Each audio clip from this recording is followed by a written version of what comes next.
তো কি বন্ধুরা, নিয়ে চলে এলাম তো। তাহলে আমি কথা রেখেছি তোমাদের সঙ্গে। তো দেখো, তোমরা ঠিকই বুঝতে পেরেছো, এটা কিন্তু সেই তালের পাল্পটা, যেটা তোমরা আগের ব্লগে দেখে নিয়েছিলে, যেটা ঘষে রাখা হয়েছিল। তো সেটার সঙ্গে আমার শাশুড়ি মা গুঁড়ো গুড়, পতঞ্জলির গুঁড়ো গুড়, কিন্তু এটা খুব সুন্দর খেতে, তোমরাও দেখতে পারো টেস্ট করে। আর তার সঙ্গে আটা, তার সঙ্গে মৌরি, তার সঙ্গে এলাচ, সব কিছু মিক্স করে পাল্পটাকে রেডি করে নিল। আর টক টক টক টক করে গরম গরম তেলে এক এক এক এক করে ছেড়ে দিল। আর কি সুন্দর লাগছে না? আর এই যে আরেকটু আটা মিক্স করার কারণ একটু সামান্য জল হয়ে গেছিলো তার জন্য। আর এই দেখো লাল লাল লাল লাল ভাজা হয়ে গেছে, কি সুন্দর লাগছে না? না না, লোভ দিও না কিন্তু, না হলে তো আমাদের আবার পেটে লাগবে।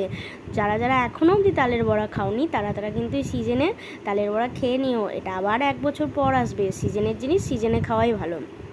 তো তারপরে দেখো, জীবনে প্রথমবার আমি তালের বড়া ভাজলাম।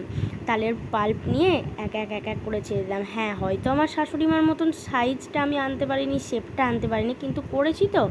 চেষ্টার জিনিস করতে অসুবিধা কিসের? তো আমি কিন্তু এটা আমার বাবার বাড়িতে থাকতে বাবার বাড়িতে থাকতে কিন্তু আমি কোনো দিনই এই তালের বড়া ভাজিনি। আর হ্যাঁ, এটা আমি বলতে ভুলে গেছিলাম, এর সঙ্গে কিন্তু চালের গুঁড়িও মিক্স আছে। চালের গুঁড়ি না হলে কি হয় বলো?